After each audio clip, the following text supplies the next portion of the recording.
me, looking back to what I was, even after I had my son, I pushed. I had a cesarean.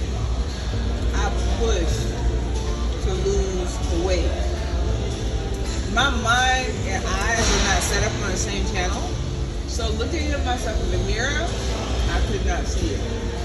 When I look back at pictures now, I'm like, oh, I did lose the weight. You know, now I'm like, dang, now I want to just get back to that. You know what I'm saying? Okay. So, sorry to interrupt. So you were actually comfortable at that weight? Well, the person that you're trying to get to.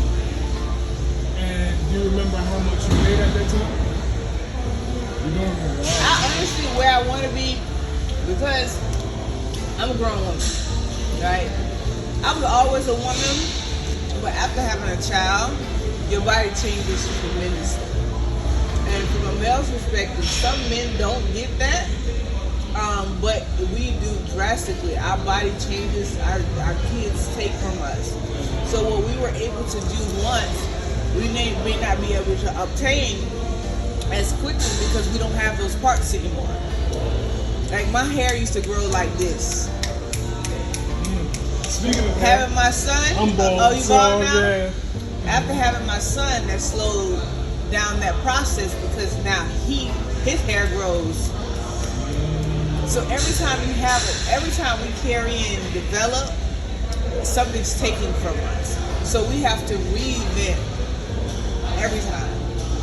And being a woman, someone's always pulling from you in one way or another. But when you're a mother, it's physically you're taking out of you. Listen, I understand. I probably overstand, and it's just reconfirmation and some of the things that I've heard in the past from different women, and also what my stepmom and my mom actually goes through. So I understand. So. But it's possible. Genetics has a lot to do with it.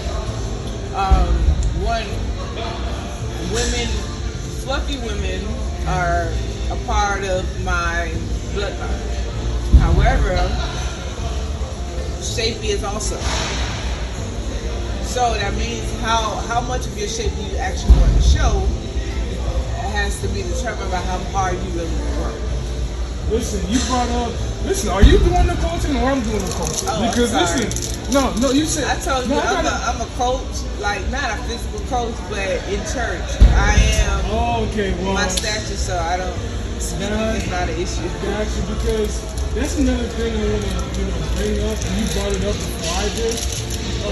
Genetics play an important role in weight loss, your shape, your size, and then as you mentioned, if you want to work hard towards a goal or whatever, you're gonna have to put in the effort. You're gonna have to put in work. So you brought up a good point. I wanted to give you credit on that. So I mean, when was the last time you weighed yourself?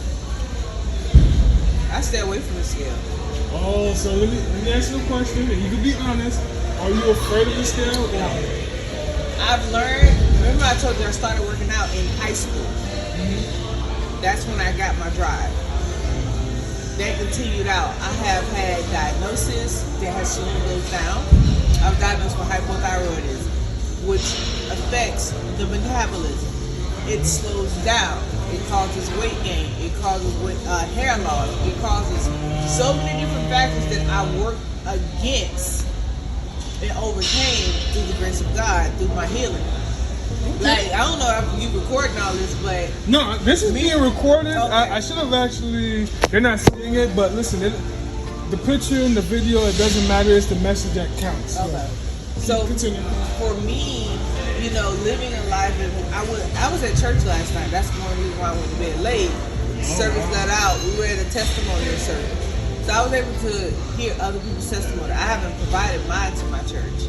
However, that is one of my things where I literally was diagnosed at 22 years old with hypothyroidism. I started seeing myself huge, like my weight, it was just coming, and I'm just like, what's going on? Like, I kept my same habits, and I just was gaining all of this weight, even though I never got big. I never let myself get up, but I got in front of it. I went to the doctor. I tried to figure out what was going on. I change my diet. I didn't go on a diet. Dieting is not something you do temporary. It's a lifestyle change. A lot of people misconstrue that where they do 14.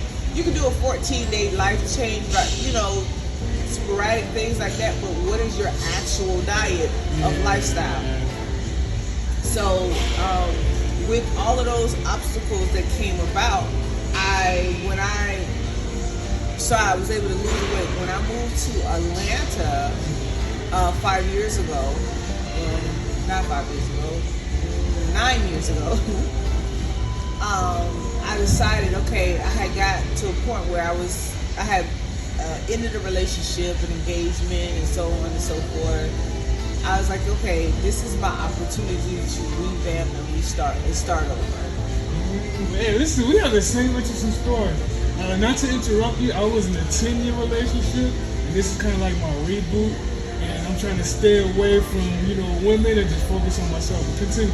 Yeah. So I went back to school. I worked out every day that I had the opportunity to, and I continued to have it. I continued to monitor not calories, but intake. I was mindful of what I consume. I don't get into all of the logistics of eating because that works for some people. It doesn't work for everybody. That's a fact. Understanding how you work and what your body can take. I have a lot of food allergies. I'm allergic to almonds. I'm allergic to rice. I love almonds. Rice. I'm allergic to kiwi. I'm allergic to quite I have a Man, you're allergic to just food. So what do you drink? Drink water? No, I do eat. I ate rice yesterday. You know what I'm saying? But what I have to do, I have to eat it from my hand because I have to clean it thoroughly. I'm allergic to the starch of rice. That is interesting. This is the first time I'm hearing somebody allergic to rice. And I only can consume but so much because of the simple fact that rice is rice, right? At the end of the day, no matter how much I clean it, I can still have a reaction from it. But I've learned, I always try to figure out how it works for me. How could I make this work for me? Not for you, but for me. So I would eat, like I made brown stew chicken the other day. Brown stew chicken? I only had this much rice, right? That's not right. Exactly. But I was able to, I had made some macaroni because my son, so I had a little bit of that with it and things like that. And I had some plantains and, but I make it work with what I can consume. So it's all about, for me, it's knowing your body. So when I was doing that, I didn't have any kids. I worked out 5 days a week. I've dated trainers. I have friends that are trainers that literally have facilities and so on and so forth. So I've received a lot of knowledge over the years, just like, hey, try this or do this exercise and, make sure you do this or so on and so forth. So I've retrieved a lot of help along the way. So let me interrupt. So you sound like you know your stuff. You just probably just need accountability. That is it. That's pretty much it. Most of us just need accountability. Like right now I know my stuff or whatever. Well, we don't know it all. No, it's always absolutely not. It's always good to have accountability. Like a coach needs a coach at the end of the day. Like I have shout out to my coach Dre. If you're hearing this or whatever, he's coaching me right now to get to 175. So you brought us some key points, but go ahead and continue. Yeah. So like my current weight, I'm like 170 something, I guess, like 170. Man, you should probably go ahead and find a weight scale to really find out. My goal is feel and look. It's not numbers. Because my numbers can't determine how I feel or look. It's just something that you write down on the paper. However, I think 150 will be a goal because I know what I look like at 145. Okay. So you kind of have an idea. I can physically show you what I look like at 145. You'd be like, oh, 143. That was before my son. Okay. That's how. Do you have like a picture? Yeah, I do. Okay. One of these. We ain't gotta do it right now. It's All right, cool. Send me the picture and I'll probably put it on the YouTube and post it up. So that's what I was, and then I can show you pictures of me after I had my son. You can be like, well, dang, girl, you shoot just last year. But I could not see myself in this likeness, but now I see myself like, hey, my face is kind of huge. Yeah, like compared to when. But it's just that process of, like I said, timing and accountability. Like I can push myself, but it's like, can I push myself through that time? Yeah, I can make myself get up. I can. I had like my friend of mine, he's an entrepreneur as well.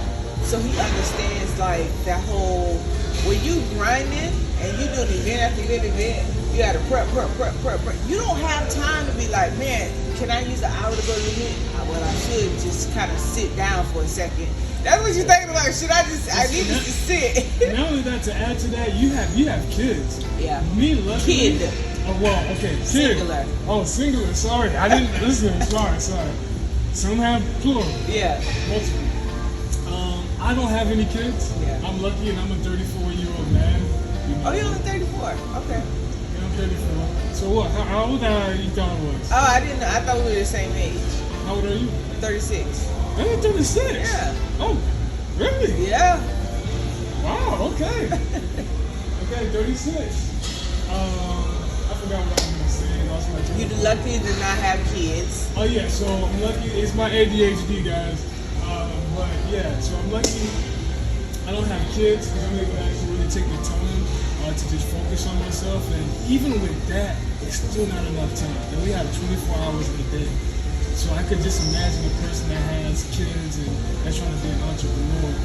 And I'm trying to be a YouTube influencer now, and that takes so much time. So I definitely understand. You brought up a good point. So what we need to do for you, you know your stuff. I've seen some of your videos, you working out or whatever. So I know you have some good form. So that's not an issue.